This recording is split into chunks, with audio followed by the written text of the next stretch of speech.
Hello mga kapolitika, magandang araw muli sa inyo. Heto na naman tayo sa isang panibagong kwentuhan at salamat muli sa pagdungay dito sa ating YouTube channel.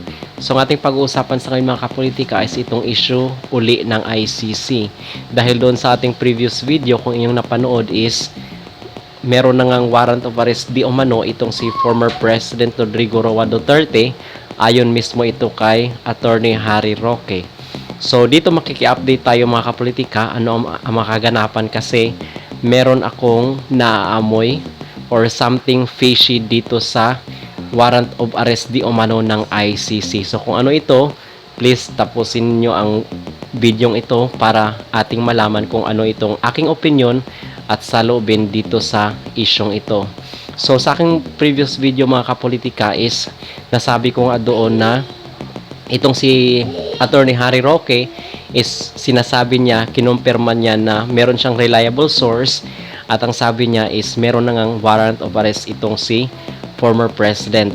And pinatutunayan nga ito noong mga abogado nung mga biktima di umano ng war on drugs ng former administration.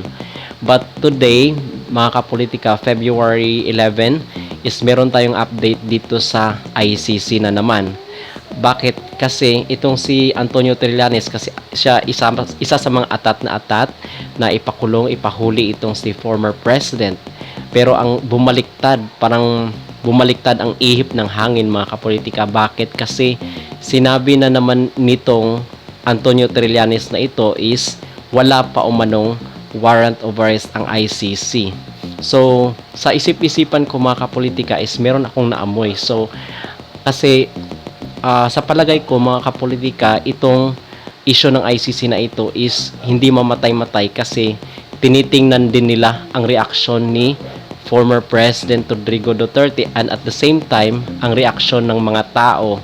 Okay? So, ang first point natin dito is itong reaksyon ni former President Duterte kasi nga parang tinatakot nila, okay? Binabantaan nila itong former president na meron ng warrant of arrest tapos ng investigasyon at anytime is ipapadampot na siya, which is I doubt na mangyayari ito mga kapolitika.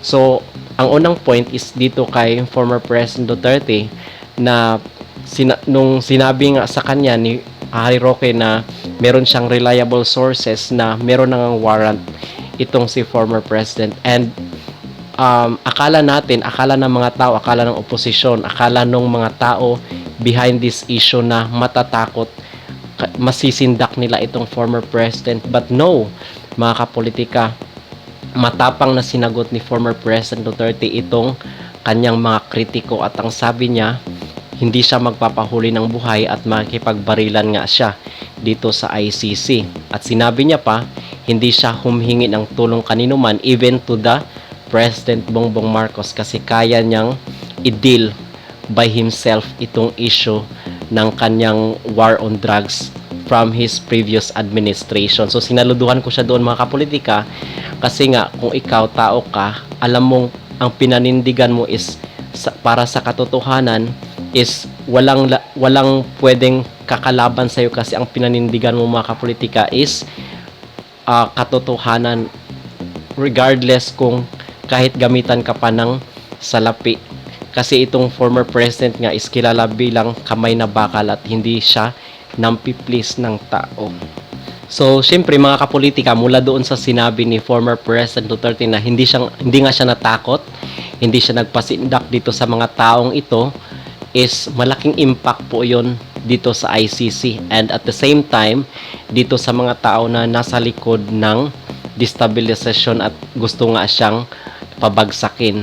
So tinitest, sa palagay ko ito aking opinion, tinitest nila itong former president kung ano ang kanyang maging reaction, kung matakot ba or ito ay luluhod sa kanila. But no mga kapolitika, hindi siya luluhod at hindi siya magsasubmit dito sa mga taong ito kasi sa sinasabi ko nga is ang pinanindigan ni former president is para sa katotohanan and para sa integridad ng bayan mga kapolitika.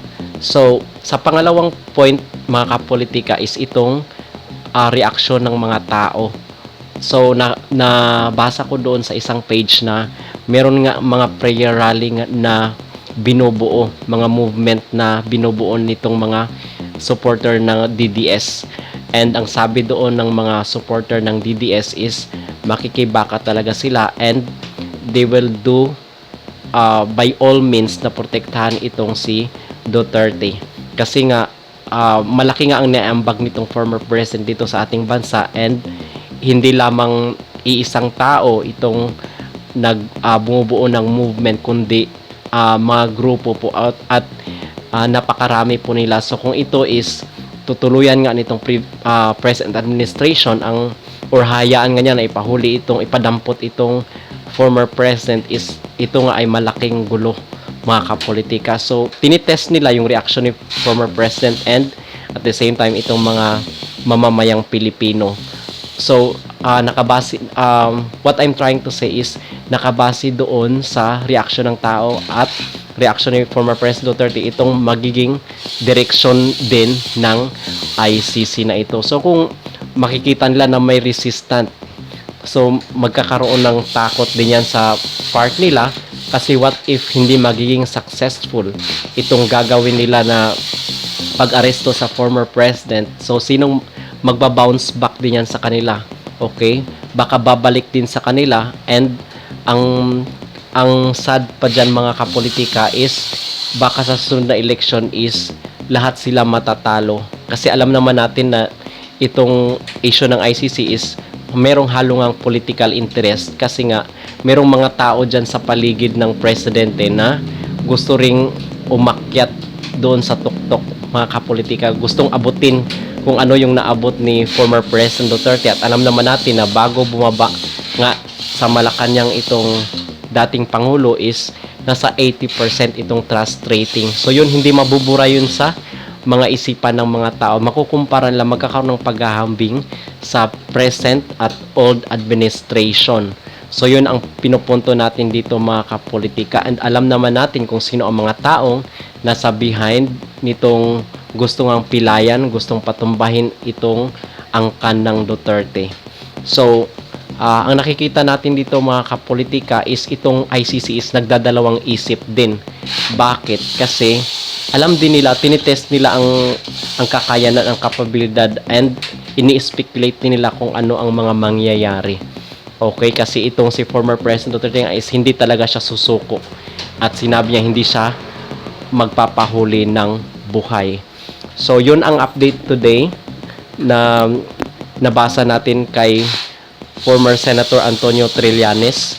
So may update siya, so abangan natin sa mga susunod na araw mga kapolitika, kasi alam naman natin na mainit pa rin itong isyong ito at inaabangan nga ng lahat dahil naghahanda na rin itong kampo ni former President Duterte, and baka hindi nila kayanin itong rest back ng mamamayan, and at the same time ang rest back ng mga tao doon sa lugar kung saan siya minahal. Kasi mga kapolitika, yung si former President Duterte is marami mga kritiko ito is ang lubos talaga na nakakaalam sa kanya is yung mga tao sa lugar kung saan siya nagmula.